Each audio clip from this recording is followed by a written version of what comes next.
نحمده ونصلي ونسلم على رسوله الكريم اما بعد فاعوذ بالله من الشيطان الرجيم بسم الله الرحمن الرحيم الف لام میم ذلك الكتاب لا ريب فيه هدى للمتقين الذين يؤمنون بالغيب ويقيمون الصلاة ومما رزقناهم ينفقون والذين يؤمنون بما أنزل إليك وما أنزل من قبلك وبالآخرة هم يوقنون صدق الله العظيم اللهم صل على محمد وعلى آل محمد كما صليت على إبراهيم وعلى آل إبراهيم إنك حميد مجيد اللهم بارك على محمد وعلى آل محمد كما باركت على إبراهيم وعلى آل إبراهيم إنك حميد مجيد۔ میرے لیے انتہائی معزز میرے مخدوم حضرت اقدس مولانا بلال الحسینی صاحب دامت برکاتہم العالیہ اور تشریف لانے والے میرے نہایت ہی معزز بزرگوں، عزیز نوجوان دوستوں اور بھائیوں، اس وقت آپ حضرات کے سامنے سورۃ البقرہ کی ابتدائی آیات کی تلاوت کی گئی۔ یہ سلسلہ درس قرآن کا جو کہ حسب سابق چلتا آ رہا ہے، میں حضرت کا شکریہ ادا کرتا ہوں کہ کچھ نہ کچھ حصہ ملانے کے لیے انہوں نے بندہ کو دعوت دی۔ اسی بہانے آپ حضرات کی زیارت بھی نصیب ہوئی۔ اللہ کریم سے دعا ہے کہ یہ سلسلہ ہمیشہ چلتا رہے، یہ ادارہ ہمیشہ آباد رہے، آپ حضرات کو اللہ کریم صحت، عافیت، سلامتی والی زندگی نصیب فرمائے۔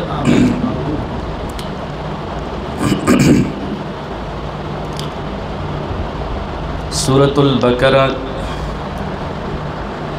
یہ قرآن مقدس کی موجودہ ترتیب کے اعتبار سے دوسری سورت ہے،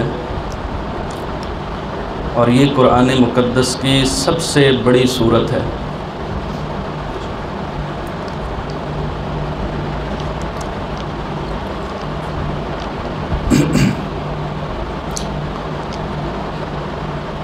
اب سوال یہ ہے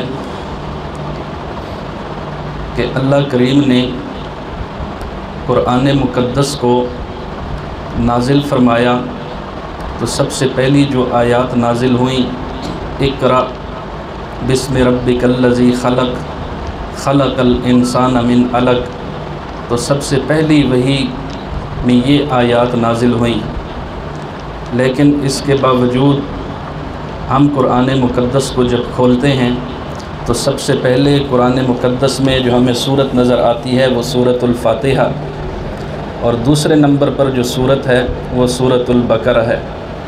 تو اللہ کریم نے جو وحی سب سے پہلے نبی کریم صلی اللہ علیہ وسلم پہ نازل کی تھی، قرآن مقدس کی ابتدا اس مقام سے نہیں بلکہ قرآن مقدس کی ابتدا سورۃ الفاتحہ سے ہے، اور پھر پہلے سپارے کی ابتدا یہ الف لام میم سے ہے۔ اس کی وجہ کیا ہے؟ یاد رکھنا، اللہ کریم نے اس قرآن مقدس کو اتارا تو یہ ایک عالمی کتاب ہے، یہ کسی ایک فرد کے لیے نہیں، کسی ایک علاقے، کسی ایک قوم، کسی قبیلے کے لیے نہیں، بلکہ جب سے اللہ کریم نے امام الانبیاء صلی اللہ علیہ وسلم کو نبوت عطا فرمائی، تب سے لے کر قیامت تک آنے والے لوگوں کو اللہ کریم نے اس قرآن مقدس میں پیغام دیا ہے۔ اور لوگوں کے چونکہ مزاج مختلف ہوتے ہیں تو اللہ کریم نے قرآن مقدس میں یہ ترتیب رکھی۔ امام الانبیاء صلی اللہ علیہ وسلم نے صحابہ کرام رضوان اللہ تعالی علیہم اجمعین کو حکم فرمایا کہ قرآن مقدس کی ابتدا میں سورۃ الفاتحہ لکھو، دوسرے نمبر پر سورۃ البقرہ کو رکھو۔ اب حکم اللہ کا تھا، لیکن براہ راست صحابہ کو حکم اللہ نے نہیں دیا، بلکہ امام الانبیاء صلی اللہ علیہ وسلم نے دیا ہے، اس لیے کہ قرآن مقدس کہتا ہے ان هو الا وما ينطق عن الهوى ان هو الا وحی یوحی۔ امام الانبیاء صلی اللہ علیہ وسلم کوئی بھی جملہ ارشاد فرماتے ہیں، کوئی بھی بول اپنی زبان مبارک سے نکالتے ہیں، وہ اپنی مرضی سے نہیں نکالتے، بلکہ وہ اللہ کی طرف سے حکم ہوتا ہے۔ تو اللہ کی طرف سے حکم تھا، وہ حکم جناب امام الانبیاء صلی اللہ علیہ وسلم نے صحابہ کرام رضوان اللہ تعالی علیہم اجمعین سے فرمایا۔ صحابہ نے قرآن مقدس کی ابتدا میں سورۃ الفاتحہ کو رکھا، دوسرے نمبر پر سورۃ البقرہ کو رکھا۔ اب سوال یہ ہے کہ قرآن مقدس کی 114 صورتیں، تو ان تمام صورتوں میں سے ابتدا کے لیے سورۃ الفاتحہ کا انتخاب کیوں، دوسرے نمبر پر سورۃ البقرہ کا انتخاب کیوں؟ جواب یہ ہے کہ سورۃ البقرہ یہ پورے قرآن مقدس کا خلاصہ ہے۔ قرآن مقدس میں پہلے سپارے کی ابتدا الف لام میم ذالک الکتاب سے ہوتی ہے، اور قرآن مقدس کی انتہا سورۃ الناس کی والناس پہ جا کے ہوتی ہے۔ ان 30 پاروں میں جتنے مضامین، جتنے احکام، جتنے عقائد و نظریات، جتنے قصص، جتنی خبریں بیان فرمائی ہیں، ان ساری کی ساری خبروں کا، عقائد و نظریات کا، مسائل کا، دلائل کا خلاصہ اللہ کریم نے سورۃ الفاتحہ میں رکھ دیا۔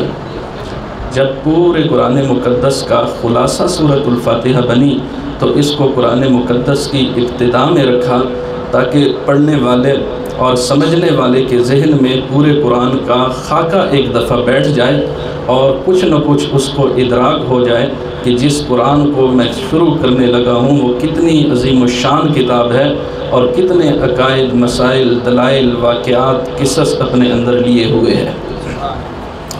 پھر دوسرے نمبر پر اللہ کریم نے سورۃ البقرہ کو رکھا، اور یہ سورۃ البقرہ جب شروع ہوتی ہے تو اوپر عنوان ہے سورۃ البقرہ مدنیہ، کہ یہ سورۃ البقرہ مدنی صورت ہے۔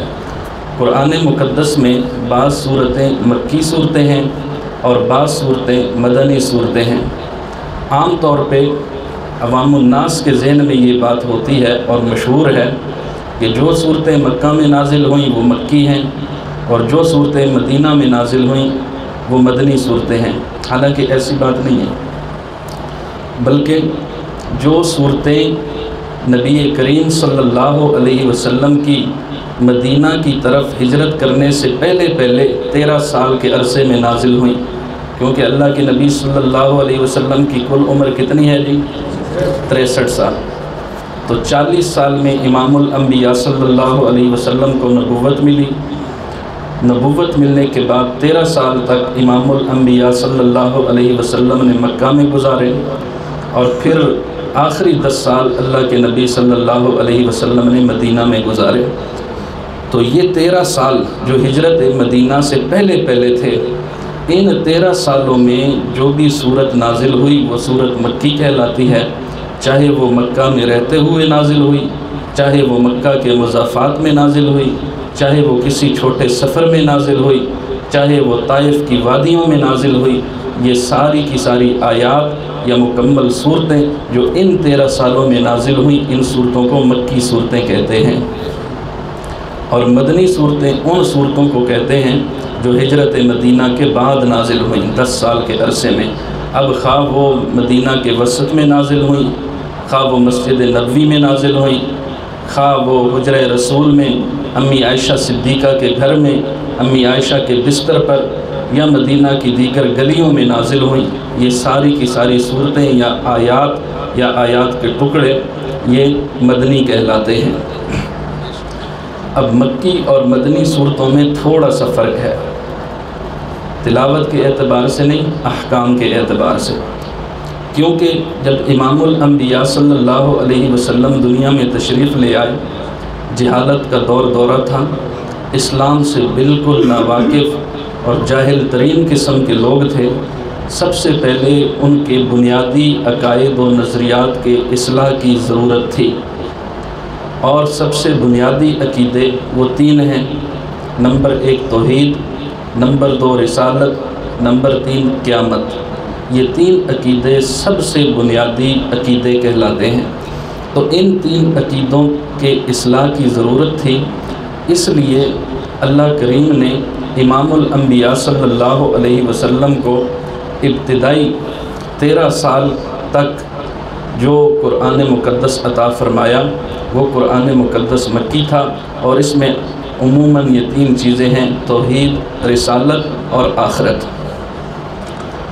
لیکن امام الانبیاء صلی اللہ علیہ وسلم نے جب 13 سال اپنی زندگی کا کٹھن دور گزارا اور پھر اللہ کریم کے حکم سے آپ صلی اللہ علیہ وسلم نے مدینہ کی طرف ہجرت فرمائی، پھر اسلام پہ بہار آئی، جوگ در جوگ لوگ اسلام کو قبول کرنے لگے۔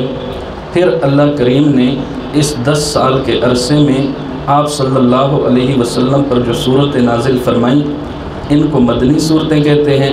اب ان میں جہاں عقائد و نظریات بیان ہوئے وہاں پہ روزمرہ زندگی کے احکام بھی نازل ہوئے۔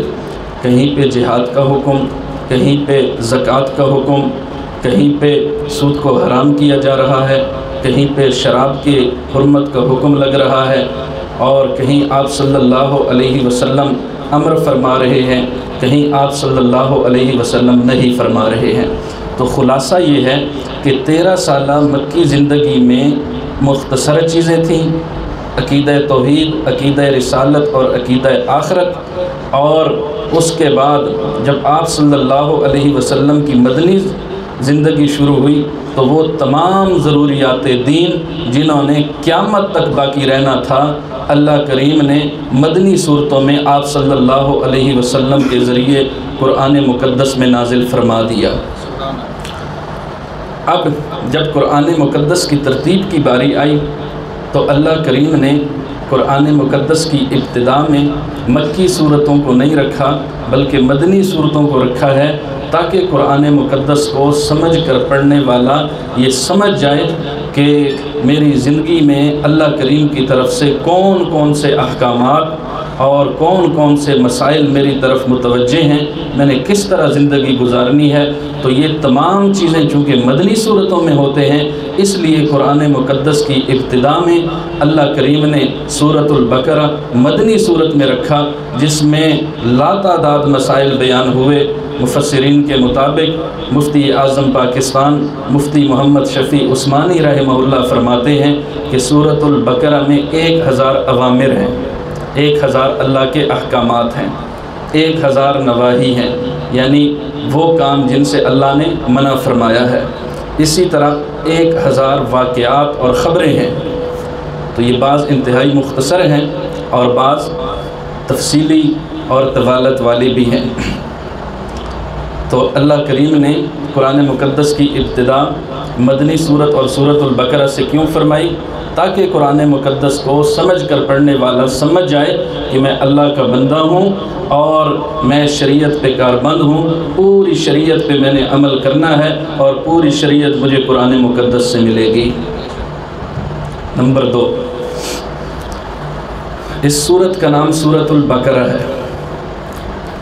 سورتوں کے نام جو رکھے جاتے ہیں وہ عموماً یا تو کسی صورت میں کوئی خاص واقعہ بیان ہوتا ہے، اس واقعہ کی طرف اشارہ کرتے ہوئے، یا کوئی خاص بات ہوتی ہے اس خاص بات کی طرف اشارہ ہوتا ہے، یا کسی خاص شخصیت کا ذکر ہوتا ہے، اس خاص شخصیت کو مزید مینشن کرنے کے لیے اس سورت کا نام رکھ دیا جاتا ہے۔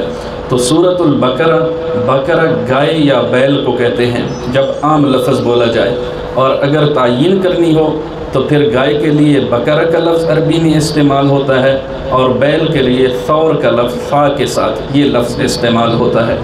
تو چونکہ اس سورۃ البقرہ میں مشہور گائے کا ایک واقعہ اللہ کریم نے بطور سبق کے ذکر فرمایا، اس لیے اس سورت کو سورۃ البقرہ کہتے ہیں۔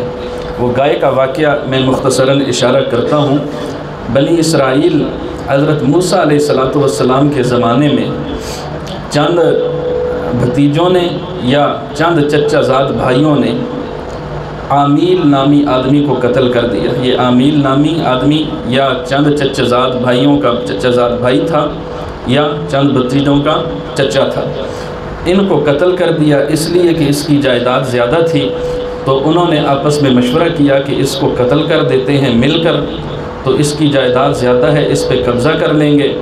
چونکہ ہم سب مل کر قتل کریں گے تو کوئی گواہ تو ہوگا نہیں، اس لیے ہمارے خلاف کوئی قتل کا مقدمہ بھی درج نہیں ہوگا، بات آئی گئی ہو جائے گی، تو ہم مل کر اپنے چچا کو یا چچازاد بھائی کو قتل کرتے ہیں۔ چنانچہ انہوں نے قتل کر دیا۔ جب اس کو قتل کیا تو پھر شور و واویلا اور جھوٹ کا رونا روتے ہوئے سیدنا موسیٰ علیہ السلام کے پاس پہنچ گئے کہ ہمارے چچا جان کو کسی نے قتل کر دیا ہے، تفتیش کیجئے کہ اس کا قاتل کون ہے۔ تو حضرت موسیٰ علیہ السلام نے فرمایا یہ تو کوئی مشکل بات نہیں ہے، تم ایک کام کرو، قاتل کا پتہ چل جائے گا۔ یہ کون سا کام کرے؟ تو حضرت موسیٰ علیہ السلام نے فرمایا فَذْبَحُوا بَقَرَةً، تم ایک گائے کو ذبح کرو، تو پھر اس گائے کے گوشت کا کچھ ٹکڑا اس مقتول پہ، جو بندہ قتل ہوا ہے، اس کے جسم پہ لگا دو، یہ خود زندہ ہو جائے گا اور اپنے قاتلوں کے نام بتا دے گا۔ اب ان کو جان کی پڑ گئی کہ ہم تو چھپا رہے تھے، ہم تو جھوٹ کا رونا لے کر کے آئے تھے، اب تو ہمارے راز کھلنے والے ہیں۔ اب عذر کرنے لگے، وہ جی گائے کیسی ہو جی آپ بتا دیں۔ تو حضرت موسیٰ علیہ السلام نے فرمایا جیسی بھی ہو، نہیں تھوڑا سا بتا دیں، ہمیں تھوڑا شبہ۔ اچھا جی اس طرح کی ہو، اچھا چلو ہم سوچتے ہیں، تلاش کرتے ہیں۔ اچھا ہم نے بہت تلاش کی ہے، ملی نہیں ہے، آپ تھوڑی سی مزید بھی وضاحت کر دیں تاکہ محنت سے ہم تلاش کریں بھی تو پھر جو ہے نا بالکل صحیح گائے، اس کا رنگ کیسا ہو۔ تو حضرت موسیٰ علیہ السلام نے جیسے وہ سوال کرتے گئے، موسیٰ علیہ السلام ان پہ سختی کرتے گئے، حتیٰ کہ رنگ تک موسیٰ علیہ السلام نے بتا دیا، اور اس طرح کی جو شرائط حضرت موسیٰ علیہ السلام نے بتائی تھی ان ساری شرائط کے مطابق ایک گائے انہوں نے تلاش کر لی، اور نہ چاہتے ہوئے بھی اس گائے کو ذبح کر دیا۔ جب گائے کو ذبح کیا تو اس کے گوشت کا ایک ٹکڑا جب مقتول کے جسم پہ لگایا، وہ زندہ ہو گیا اور اس نے بتا دیا یہ سارے میرے قاتل ہیں۔ تو یہ واقعہ قرآن مقدس میں موجود ہے۔ اب یہاں پہ کافی باتیں کرنے کی ہیں، لیکن 40 منٹ میں کیا کیا باتیں ہو سکتی ہیں، تو کچھ باتیں کرتے جائیں گے، کچھ چھوڑتے جائیں گے انشاءاللہ۔ یہاں پہ ایک تفصیلی مسئلہ چھیڑنے کا ہے کہ کیا مردہ قیامت سے پہلے بھی زندہ ہو سکتا ہے کہ نہیں، کیونکہ فتنوں کا دور ہے، آئے روز نئے نئے فتنے اٹھ رہے ہیں، اور قرآن و حدیث سے یا بعض اولیاء کرام کی کرامات سے مسلم چیزوں کا انکار اس وجہ سے کیا جا رہا ہے کہ جی دیکھو واقعات میں یا بعض روایات میں لکھا ہوا ہے کہ فلاں بندہ مر گیا تھا تو وہ پھر اپنی قیامت سے پہلے زندہ ہو گیا تھا، حالانکہ ایسا نہیں ہو سکتا۔ تو ایک واقعہ تو آپ کے سامنے آ گیا نا سورۃ البقرہ کی روشنی میں کہ قیامت سے پہلے بھی بندہ زندہ ہو سکتا ہے، ناممکن نہیں ہے۔ تو خیر اسی پہ اکتفا کرتے ہیں۔ تو اس لیے اس سورت کا نام سورۃ البقرہ پڑ گیا کہ اس میں ایک گائے کا واقعہ موجود ہے۔ باقی اس سورت کے فضائل بھی احادیث مبارکہ میں بہت زیادہ وارد ہوئے ہیں، چند فضائل آپ حضرات کے گوش گزار کرتا ہوں۔ امام الانبیاء صلی اللہ علیہ وسلم نے فرمایا اپنے گھروں کو قبرستان نہ بناؤ، اپنے گھروں میں سورۃ البقرہ کی تلاوت کا معمول بناؤ، اس لیے کہ جس گھر میں سورۃ البقرہ کی تلاوت ہوتی ہے شیطان اس گھر میں کبھی داخل نہیں ہوتا۔ اسی طرح غالباً ابن مسعود رضی اللہ تعالیٰ عنہ سے روایت ہے کہ جو بندہ سورۃ البقرہ کی ابتدائی 4 آیات اور پھر سورۃ آیت الکرسی اور اس سے اگلی 2 آیتیں، یہ 3 آیات اور پھر سورۃ البقرہ کی آخری 3 آیات، یہ 10 آیات کی تلاوت رات کو کرتا ہے، اللہ کریم اس گھر میں کسی پہ جنون طاری نہیں ہونے دیتے، اور اللہ کریم اس گھر پہ کبھی مصیبتیں نازل نہیں فرماتا۔ اور بھی متعدد فضائل وارد ہوئے ہیں، قلت وقت کے پیش نظر اسی پہ اکتفا کرتا ہوں۔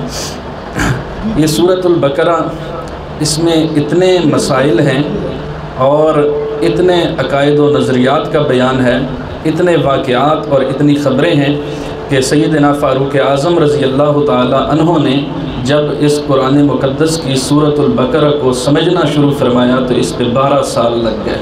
اب ہم اس کو کیسے پڑھیں گے؟